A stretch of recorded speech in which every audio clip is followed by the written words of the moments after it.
کیم یونگ ها. کیم یونگ ها از سرآمدان موج داستان سیاه‌نویسی کره جنوبی که راهش را تازگی‌ها به مدد ترجمه به ادبیات جهان باز کرده. متولد 1968 هواچون گانکون و در دانشگاه یانسه سئول مدیریت کسب و کار خوانده.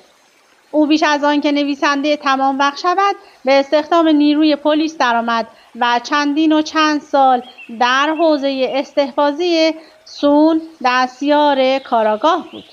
مدتی هم در دانشکده تئاتر دانشگاه ملی هنر کره تدریس کرد و برنامه رادیویی منظمی داشت. موضوع کتاب: اقبال منتقدان و خوانندگان به رمان حق دارم خودم را برباد دهم او در 1995 سرآغاز حرفه جدی داستان نویسی‌اش شد.